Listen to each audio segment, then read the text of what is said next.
Quando os ponteiros se encontram e que nós ouvimos as 12 badaladas.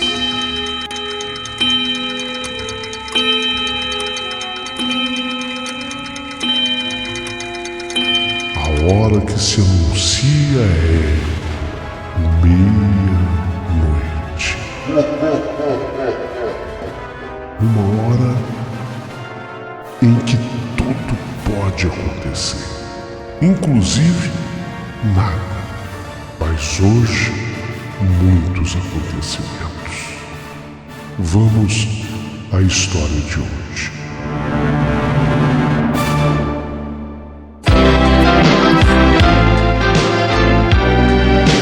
Rádio Emoção. Paulinho Boa Pessoa. A verdade de cada um.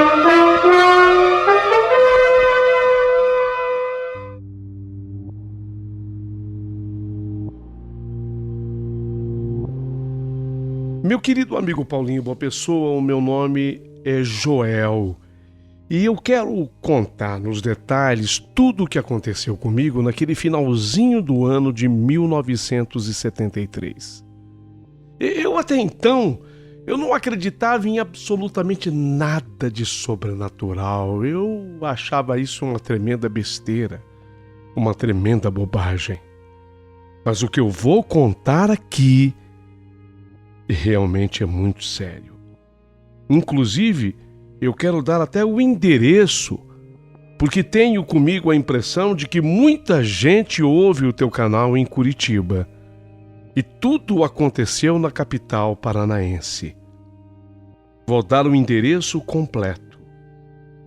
Era a rua Professor Nivaldo Braga, no bairro de Capão da Imbuia, na zona leste de Curitiba. O número da casa, 1366. 1366. Eu não esqueço esse número e já eu explico o motivo. Foi lá. Vou descrever para o teu ouvinte agora a casa. Era uma casa boa, grande, toda feita em madeira, mas quando eu digo que a casa é feita em madeira, é a madeira de lei. A casa era bonita, construída em madeira, com alguns trechos, alguns pedaços feitos em alvenaria, com um bom porão. A casa era ampla, o terreno era grande, tanto que havia arvoredos ao redor da casa, assim como também no fundo da casa havia, eu vou até chamar de uma pequena mata, de tantas árvores frutíferas que existiam ali. Então tinha muitos animais que vinham para ali. Era muito comum naquela época encontrarmos tucano e aqueles saguis. O sagui é aquele macaco menor. Alguns saguis vinham ali saborear das frutas, pássaros diferentes, e inclusive até tucano eu cheguei a ver ali. Mas eu quero contar para você o fenômeno havido ali, naquele final de 1973. Aquela casa de madeira, de repente, começa a receber um ataque de pedras, pedradas. As pedras, curiosamente, vale como informação, tinham 300 gramas de peso.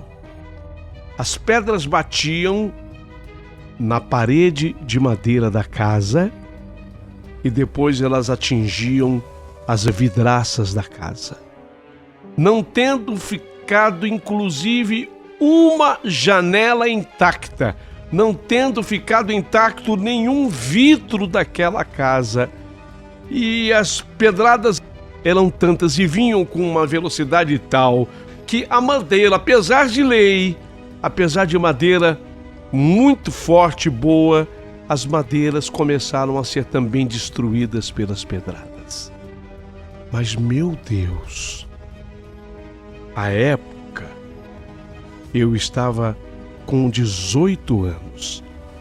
Eu era o cético, aquele que não acreditava em absolutamente nada que tivesse ligação com o sobrenatural. Talvez eu tivesse puxado ao meu pai Milton, mas a minha mãe Helena, foi ela que me chamou. Você vai ficar impressionado. Venha ver o que está acontecendo na casa do senhor Ildefonso. Ildefonso era o nome do dono da casa. E quando eu saí, porque era uma casa vizinha, eu já ouvia as pedradas batendo contra a vidraça que se espatifava, batendo contra a madeira. Mas o que impressionava era que as pedras, elas vinham de todos os lugares ao redor da casa. E o detalhe que mais vai impressionar agora é que você não via a pedra, você não via o percurso da pedra. Que se você atirar uma pedra, qualquer pessoa é capaz de, à vista nua, acompanhar o trajeto da pedra. Você atira uma pedra e você vê a pedra voando no ar. Você chegava na frente da casa, você sabia que as pedras estavam passando por sobre a sua cabeça, porque elas batiam contra a parede e elas batiam contra a vidraça da casa, mas você não via a trajetória da pedra no ar.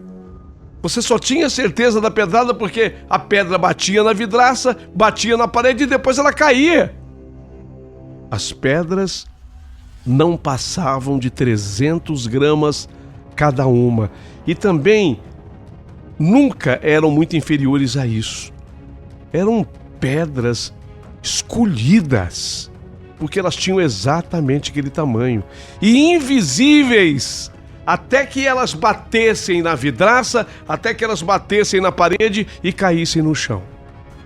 Eu vi, com esses olhos que um dia a terra haverá de comer. O senhor Ildefonso, o dono da casa, desesperado, só tinha uma alternativa. E foi exatamente o que ele fez. Chamou a polícia. A polícia veio para aquele endereço e a primeira viatura da polícia ficou também abismada, como abismado ficava todo o povo que assistia aquilo. Lá vem pedrada que batia na vidraça, que batia na parede de madeira, que caiu no chão, que destruía a casa. Mas quem atira as pedras?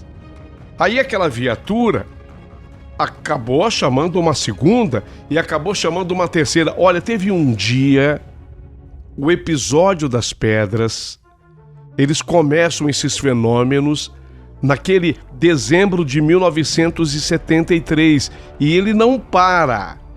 A cada dia dali para frente havia a sessão das pedradas. Houve um dia em que naquela casa chegaram 11 viaturas, eu contei. Chegou um momento em que os policiais perderam a cabeça, porque veio um comandante tido e havido. Vocês imaginem, é preciso que vocês façam uma regressão. 1973, o regime que imperava no Brasil era o regime militar. Nós estávamos em plena ditadura militar. Então, os militares, eles eram austeros, muito sérios. Então veio um comandante. Isso já não era mais o finzinho do ano de 73. Isso já era comecinho do ano de 74. Mais ou menos no dia 2 de janeiro, porque aquele Natal e aquele Réveillon, na nossa rua, praticamente não existia um Natal, não existia um Réveillon. Na verdade, todo mundo ficou voltado para os acontecimentos fenomenais daquela casa. Então veio um comandante a 2 de janeiro de 74, no comecinho de 74, que esse comandante que chegou da PM, ele estava de férias durante aquelas investidas da polícia no episódio. E quando ele chegou no dia 2 de janeiro de 74, que ele viu aquela barbaridade acontecendo, ele não teve dúvida. Ele pediu que todo mundo se retirasse dali, inclusive nós, os vizinhos, e ainda assim que se deitassem no chão, porque ele ia abrir fogo contra o redor da casa. Eu já disse a vocês que no derredor da casa nós tínhamos muitas árvores frutíferas e que nos fundos da casa havia praticamente um bosque com muitas árvores, inclusive presenças de animais. Então aquele comandante, ele falou: olha, eu vou abrir fogo. Todos os policiais, havia pelo menos naquele dia 20 policiais, pelo menos 20, todos armados, com as suas armas. Alguns usavam rifle, outros usavam o próprio revólver calibre 38, o armamento todo destinado à polícia da época. E aquele comandante pediu que as pessoas saíssem de lá. E virou uma praça de guerra, porque eu me lembro como se fosse hoje, deitado. Eu deitei na varanda da minha casa. E da varanda da minha casa eu ouvi o maior tiroteio que eu já pude testemunhar na minha vida.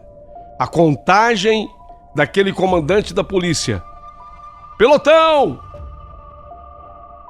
Na minha contagem de 3. 1, 2, 3, fogo!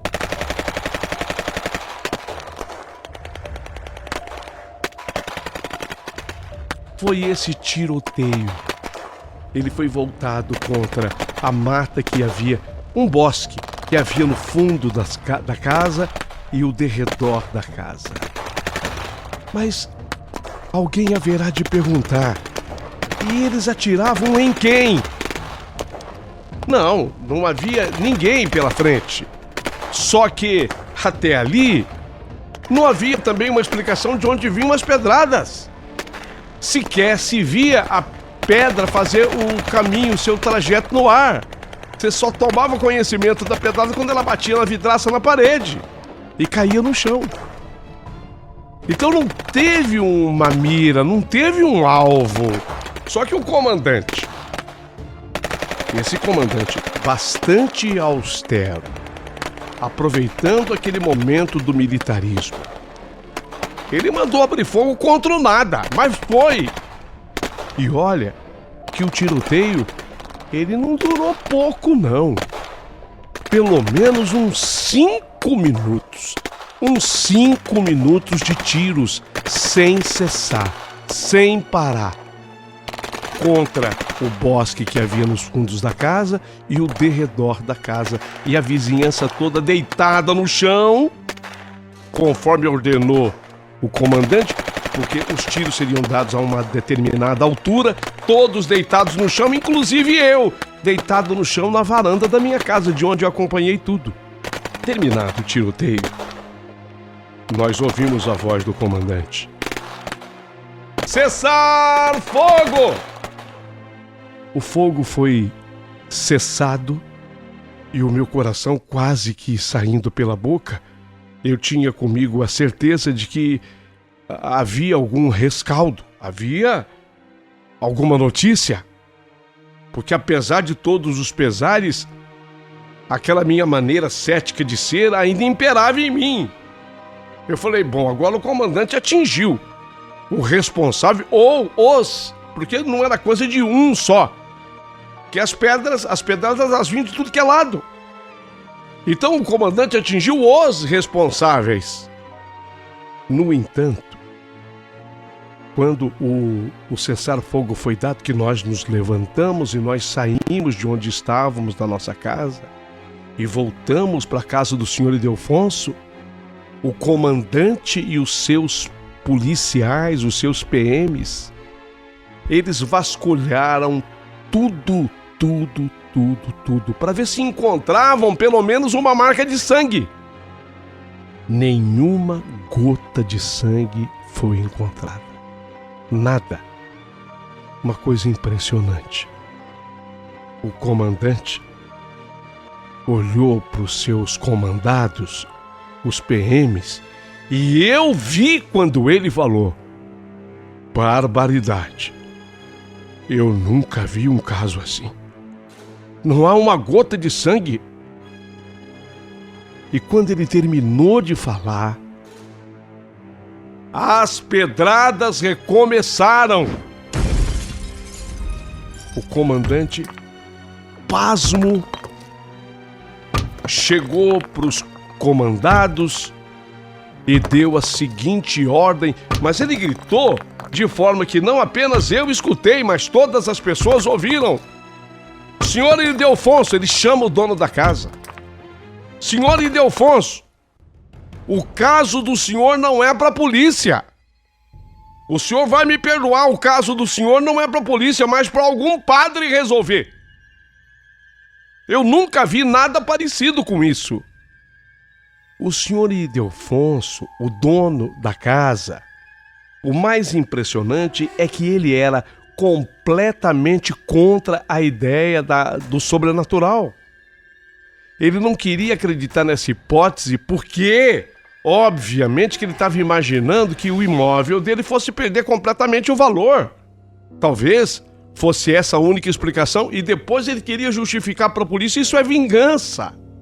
Mas vingança de quê? Perguntava o comandante da polícia para o senhor Ildefonso. Falava: não, é que uma vez tinha um rapaz namorando no portão da minha casa e ele começou a praticar atos libidinosos e eu fui reclamar com ele e ele não me atendeu, os atos eram indecorosos, bastante indecorosos, então o que eu fiz? Eu chamei uma viatura da polícia, eu acho que é ele se vingando. Aí o comandante falou: mas cadê? Cadê? Inclusive, levantaram depois esse boletim de ocorrência que havia de fato contra esse rapaz. Mas o rapaz falou: não tem absolutamente nada a ver com isso. O senhor Ildefonso não queria acreditar no sobrenatural. Depois se entendeu, ele tinha medo do imóvel perder o valor ou ser diminuído o valor. No dia 6 de janeiro de 1974, a coisa se complicou ainda mais, porque uma viatura da polícia estava lá, porque agora a viatura não saía de lá. A viatura da polícia não saía mais do endereço.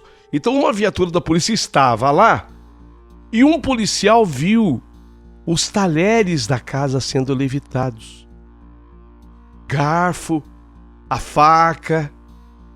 O policial viu e ele chega correndo lá fora para os colegas da viatura e fala: pelo amor de Deus, vocês não acreditam no que eu acabei de ver, os talheres da casa, todos sendo levitados.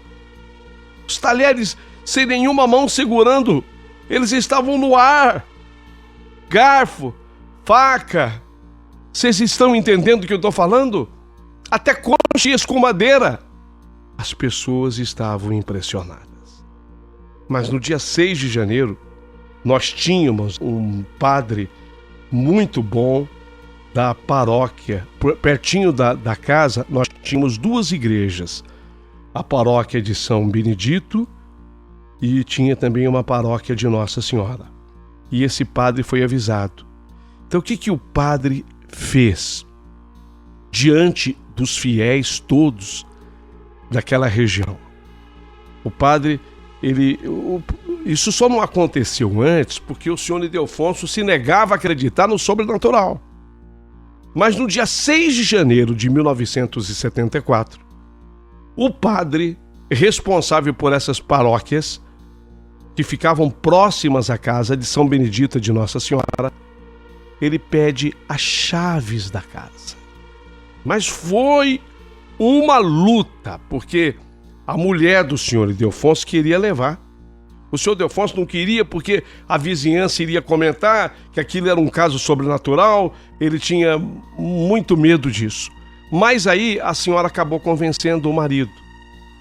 E ela levou as chaves, e essas chaves da casa ficaram em 3 missas do padre.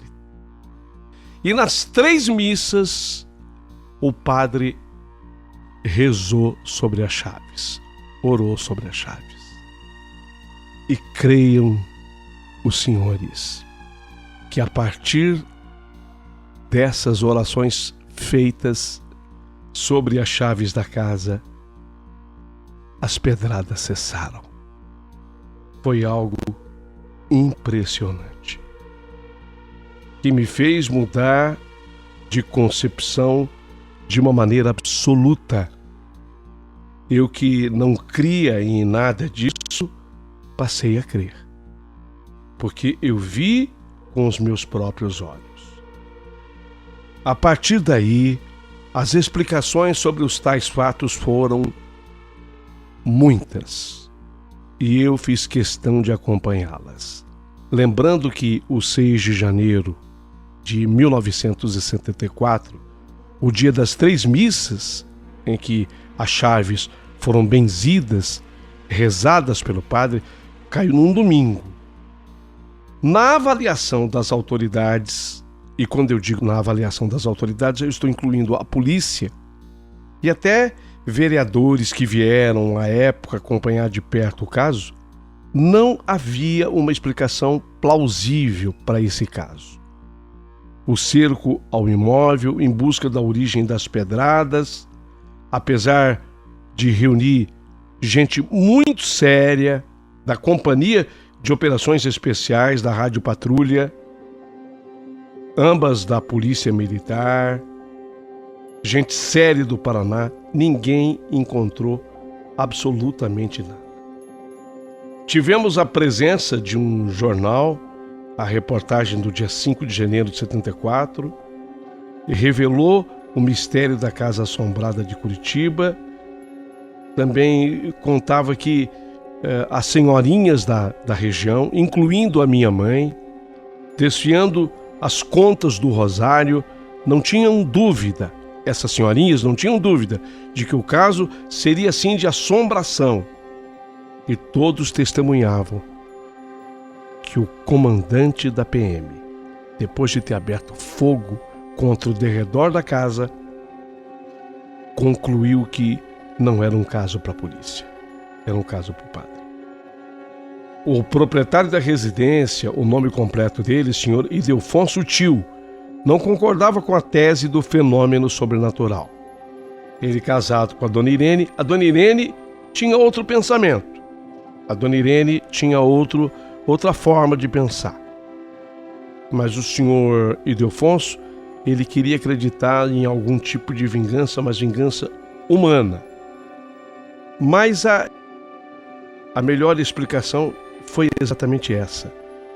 A Federação Espírita de Curitiba, através de pessoas ligadas a essa casa, vieram e explicaram. Olha, que houve na casa da dona Irene, do senhor Ildefonso, seriam apenas espíritos atrasados que não evoluíram e estavam sendo atraídos por pessoas da casa que talvez fossem médiuns, essas pessoas.